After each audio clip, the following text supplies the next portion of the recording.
After the end of World War II, the world was split into two, East and West. This marked the beginning of the era called the Cold War.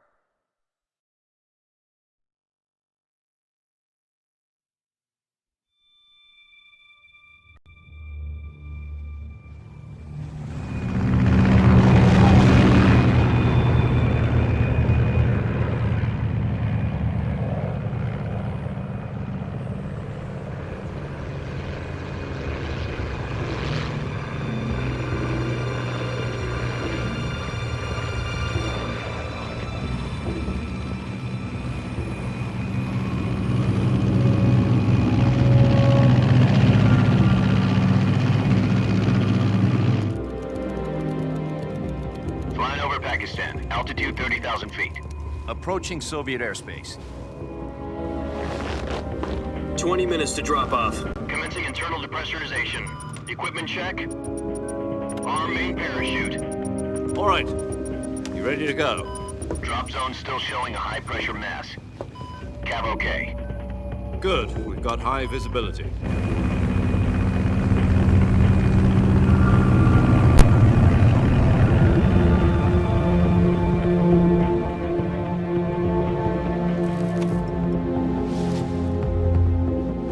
Put out that cigar. Connecting oxygen hose to interior connector. Put on your mask.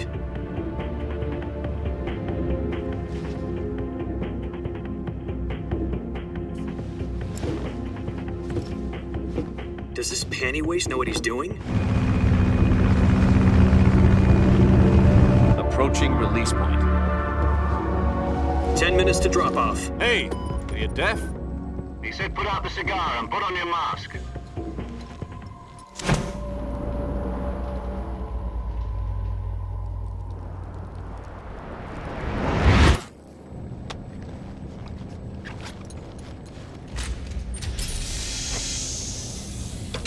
Depressurization complete. Checking oxygen supply. 6 minutes to drop off. Opening rear hatch.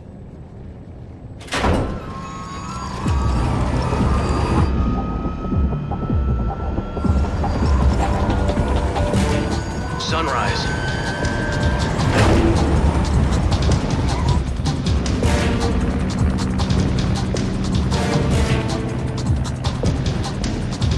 External temperature minus 46 degrees Celsius.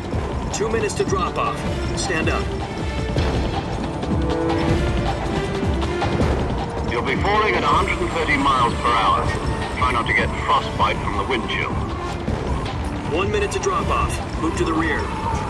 Activate bailout bottle. This is one for the history books. The world's first halo jump. 10 seconds to drop off. Stand by. Status okay. All green. Prepare for drop-off. Countdown. 5, 4, 3, 2, 1. Spread your wings And fly. God be with you.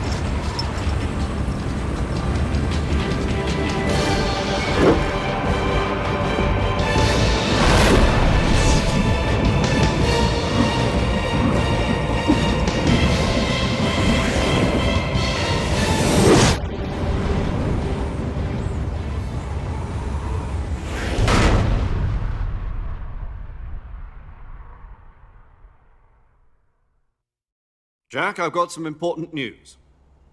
The head of the CIA has finally given us the green light for the virtuous mission. Virtual mission? No, the virtuous mission.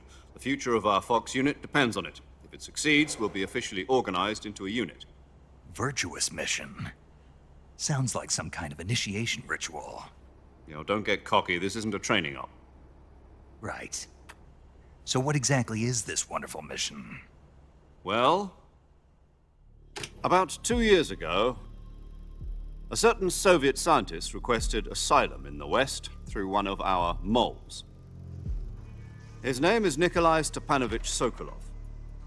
He's head of the OKB-754 Design Bureau, one of the Soviets' top-secret weapon research facilities, and the East's foremost expert on weapons development. Sokolov? Isn't he that famous rocket scientist? The very same. On April the 12th, 1961, the Soviets achieved the first manned spaceflight in history. The Earth was blue, but there was no God. Well spoken. The rocket that carried Yuri Gagarin to orbit was the A-1, known as the Vostok rocket. Sokolov is said to be the man most responsible for the multi-engine cluster used in that rocket. After Gagarin's flight, Sokolov left rocket development to become the head of the newly established Design Bureau. From a lowly technician to head of a design bureau, that's quite a success story, so why'd he want to defect? It seems he'd become afraid of his own creations. Afraid? Call it a crisis of conscience. And for that, he left his country and his family behind and went over the fence? Not exactly. One of his conditions was that his family was also to be taken safely to the West. We used a mole to get the family out first and succeeded in sneaking Sokolov over the Berlin Wall shortly afterwards. I was the one who conducted the operation. The security on the eastern side was still full of holes back then. Then what? We got Sokolov over in one piece, but the whole ordeal had left him exhausted, and we checked him into a hospital in West Berlin. It took him 2 weeks and more than 600 miles to get from the research facility in the Soviet Union to Berlin. He was in no condition to say anything coherent. And it was only a week later that we had something much bigger on our hands. The Cuban Missile Crisis. October the 16th, 1962, President Kennedy received word that the Soviets were in the process of deploying intermediate-range ballistic missiles in Cuba. The President demanded that the Soviets dismantle and remove the missiles. At the same time, he announced a naval blockade to prevent further missile shipments from reaching Cuba. But the Soviets didn't back down, instead placing their armed forces on secondary alert. Soviet transport ships carrying missiles continued on course towards Cuba. US and Soviet forces went on alert for an all-out nuclear war. Frantic negotiations were conducted through the UN's Emergency Security Council and unofficial channels to end the hair-trigger standoff. Finally, on October the 28th, the Soviet Union agreed to remove its missiles from Cuba, and so the world avoided a nuclear holocaust. But in order to get the Soviets to pull their missiles out, we had to make a deal. You mean the one where the US agreed to remove its IRBMs from Turkey? No. The Jupiter IRBMs deployed in Turkey were obsolete, and we were going to get rid of them anyway. They had no strategic value whatsoever to either the US or the Russians. The Turkey deal was a ruse, a cover story that was fed to the other intelligence agencies around the world. So what did the Russians really want? Sokolov. They wanted us to return Sokolov. You mean the Soviets pulled out of Cuba just to get their hands on Sokolov? That's right. What the hell was he working on? At the time, we had no idea. We were running out of time. It was either give up Sokolov or risk full-scale nuclear war. In the end, we had no choice. President Kennedy gave in to Khrushchev's demand. The next day, I got Sokolov out of the hospital, handing him over to agents on the eastern side. Sokolov kept on screaming, "Save me," until he disappeared from my sight. Then a month ago, we received some new information from one of our moles. About Sokolov? Yes. He was taken back to the research facility and forced to continue working on the weapon in question under KGB supervision. What's more, it's on the verge of completion. So what kind of weapon is it? Something to do with space rockets? No, missiles. Same technology. I guess you're right. We don't know the details, but it appears to be a new kind of nuclear device. For half a year now, the Soviets have been conducting frequent nuclear tests at Semipalatinsk. Something to do with the weapon, I assume. We're talking about a secret weapon so big that Khrushchev was ready to pull out of Cuba to get it back. Is Sokolov still in the facility? No. According to our intelligence, he's in Selino-Yask, a place in the mountains about 3 miles to the west that's known as the Virgin Cliffs. The Virgin Cliffs. Nice name for a virtuous mission. They moved him there just recently. Why? Apparently, they're conducting a field test of the weapon, but it's our best chance to get him back. This mission would never have been possible if he was still in the research facility. This is our last chance. Sokolov must have known that too when he contacted us.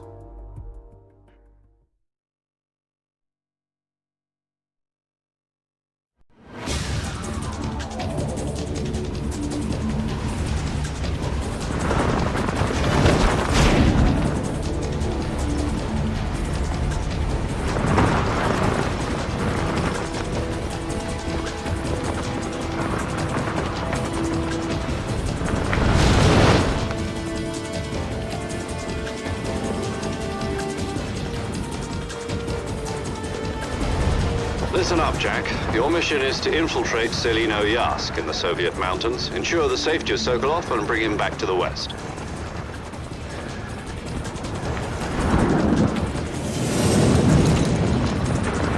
If we don't get Sokolov back before that weapon is complete, we'll be facing a major crisis. The clock is ticking.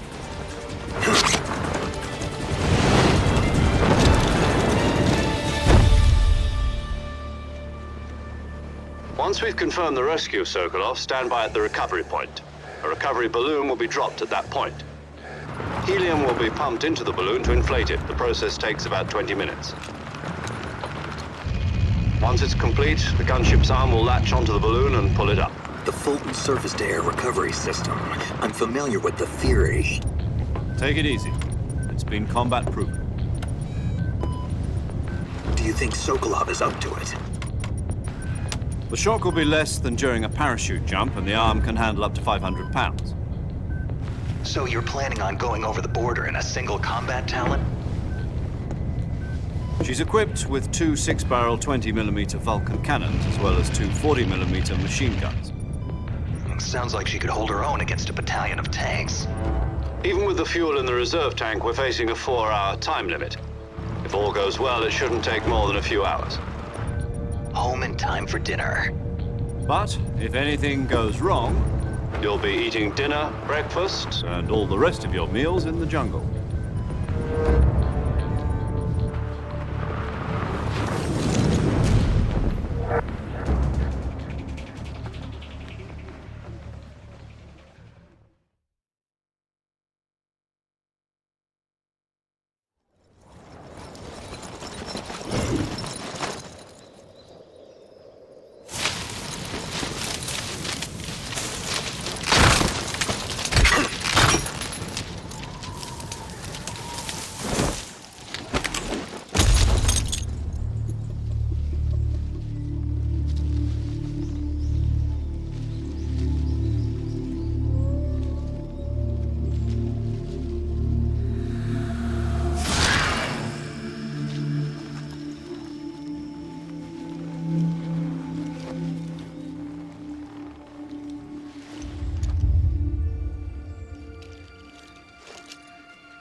Do you copy? You're already in enemy territory, and somebody might be listening in. From here on out, we'll be using code names to refer to each other. Your code name for this mission will be Naked Snake. I'll be referring to you as Snake from now on. You're not to mention your real name. Snake? What, you don't like snakes? What do you mean? Well, you've eaten one before, haven't you? In survival training. I'm glad to hear that. I don't know if I'd ever order one in a restaurant, but... Be careful, you might not have a choice. What about you, Major? What should I call you? Let's see. I'll be Tom. Call me Major Tom. This will be a sneaking mission. You must not be seen by the enemy. You must leave no trace of your presence. Is that clear? This kind of infiltration is the Fox unit's speciality. In other words, weapons and equipment are procured on site. That goes for food as well. You're completely naked, just as your name implies. Great. Now I see why you asked me if I like snakes. I suppose calling me Snake was your idea of a joke, too. No, there's a good reason for that. I'll tell you later when the time is right. Gotcha. Getting back to the subject, how exactly am I supposed to feed myself? You've been issued a knife and a tranquilizer gun. Use them to hunt for food. You'll also find some medical supplies in your backpack. Yeah, about the backpack. I lost it in a tree on the way down. I see. Well, you'd better go back and get it then. You know where it is?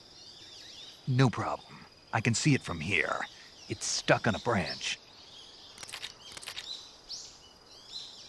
To climb a tree, stand in front of a tree that's covered in ivy and press the action button.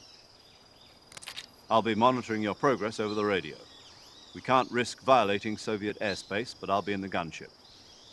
My frequency is 140.85. I'll give you a call if I need to talk to you. If you need to talk to me, use the send function. Okay, Snake, go get your backpack.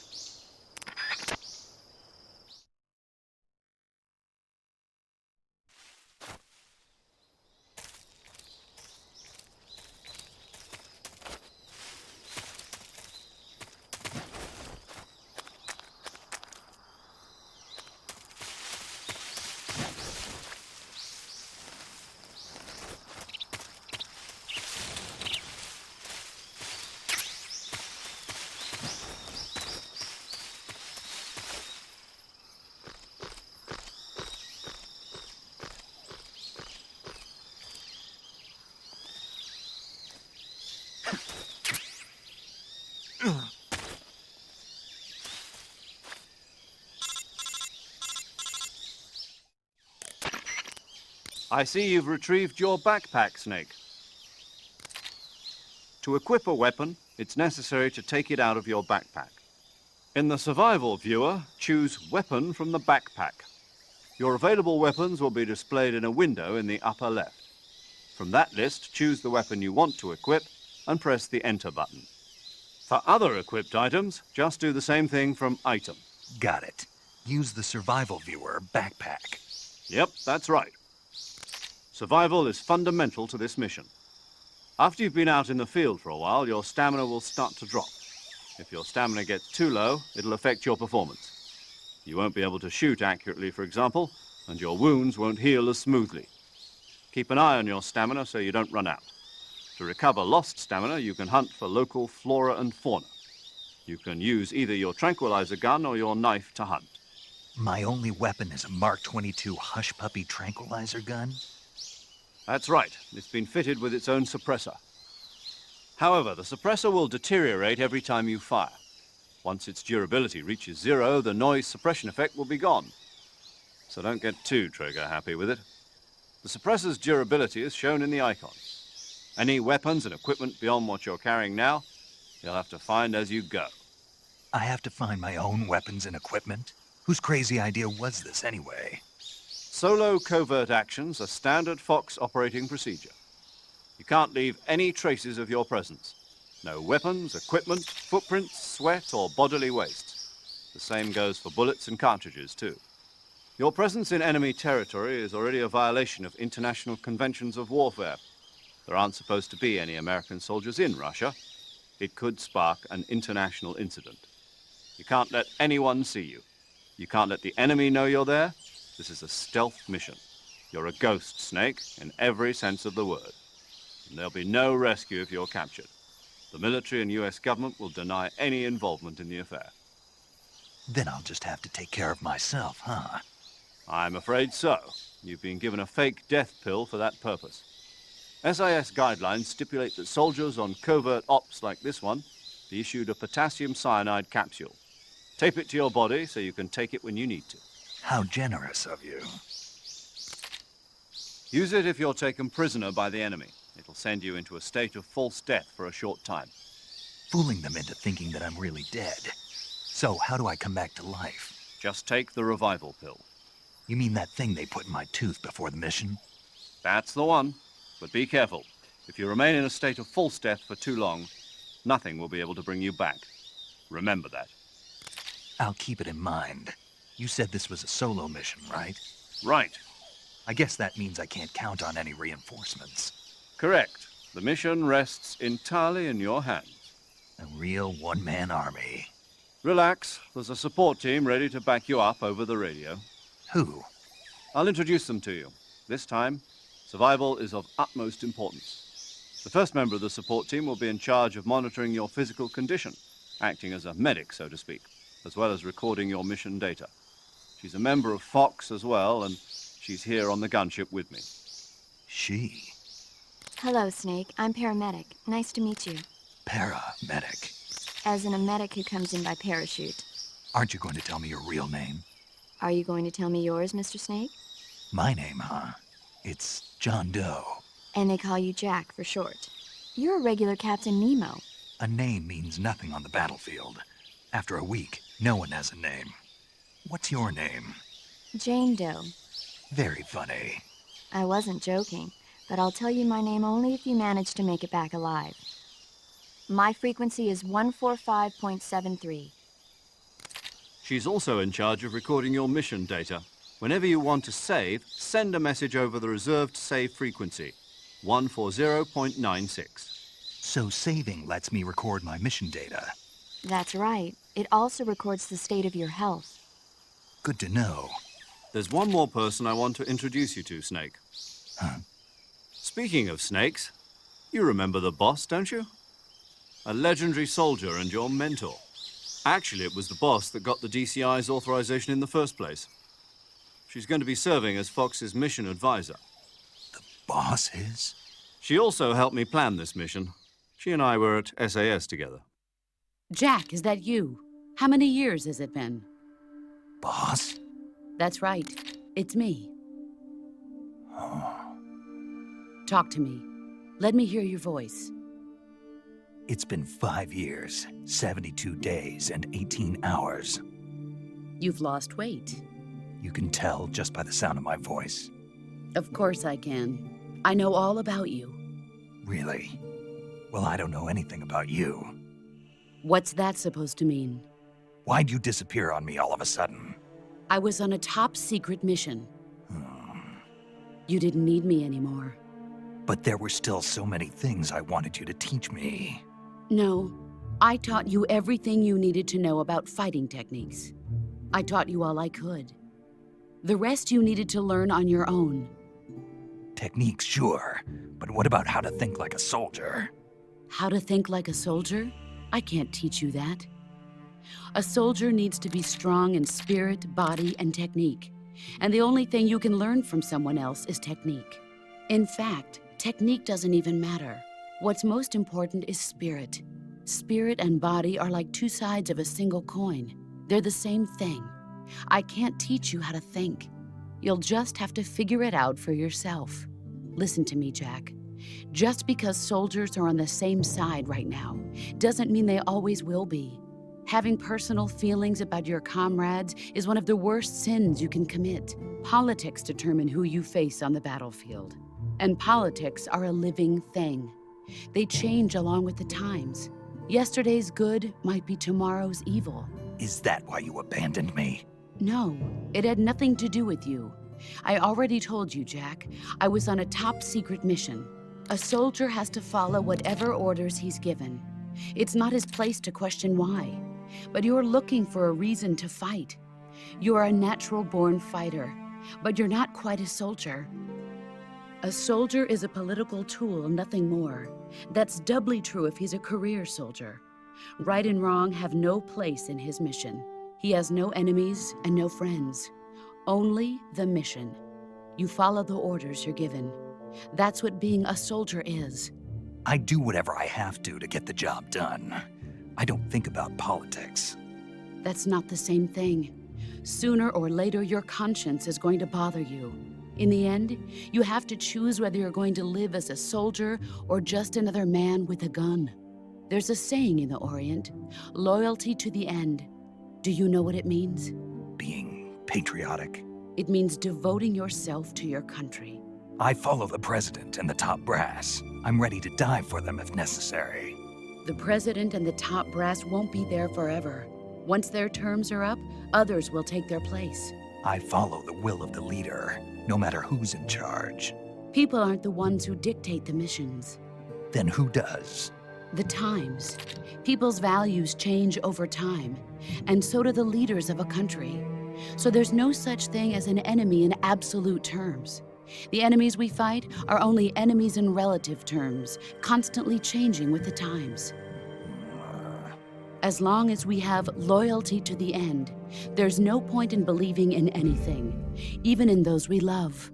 And that's the way a soldier's supposed to think? The only thing we can believe in with absolute certainty is the mission, Jack. All right, but do me a favor. What is it? Call me Snake. Snake. Oh, right. Your codename is Snake. It suits you well. That's right. The legendary unit that the boss put together during World War II was a snake. The Cobra unit, a group of heroes that brought the war to an end and saved the world. As long as you've got a legendary hero backing you up, you'll be fine. Isn't that right, Snake? Yeah, I can't think of anyone else I'd rather have with me. Oh, and one more thing, boss. Yes? It's good to hear your voice again. Same here. After all, who knows if either of us will make it out alive? Snake, you are always best at urban warfare and infiltrating buildings. But this is the jungle. Survival is going to be key. Those CQC techniques I taught you are sure to come in handy. CQC? Close quarters combat, huh? I've been in the Green Berets for the past few years. I'm probably pretty rusty. Not to worry. I'll be here to help you remember. After all, this is your first actual survival mission. I'll be supporting you over the radio. Where are you, boss? Next to the major? The boss is communicating with us by radio from aboard a Permit-class submarine in the Arctic Ocean. My frequency is 141.80. Call me if you need my advice on battle techniques. Gotcha. Your mission is to retrieve Dr. Sokolov. Dr. Sokolov is being held in an abandoned factory located to the north of your current position. Avoid heavy combat and don't let anyone see you. Don't forget that this is a stealth mission.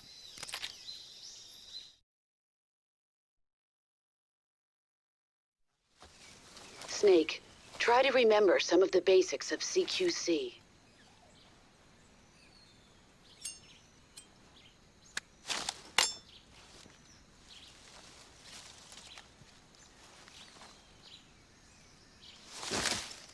Commencing virtuous mission now.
Major, I've spotted 2 enemy soldiers.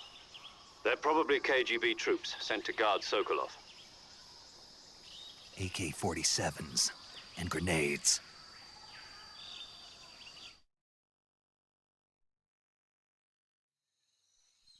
Snake, your presence in Soviet territory is already a violation of international law. We can't let the Kremlin find out that the CIA and the American government are involved. Contact with the enemy is strictly prohibited. Don't engage them in battle either. This is a stealth mission. Got that? The Major is right. The point of this mission is to sneak through the jungle without being seen. The success of the mission depends on how well you use your camouflage. Change your camouflage by selecting Camouflage from the Survival Viewer. The Uniform option lets you pick your uniform, while the Face option lets you change your face paint.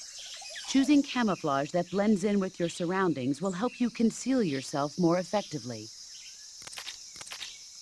Also, don't forget that anything that moves will stand out in the jungle. If you just stand up and run around like an idiot, you're bound to be spotted. But if you crawl instead, you should be able to sneak by without being noticed.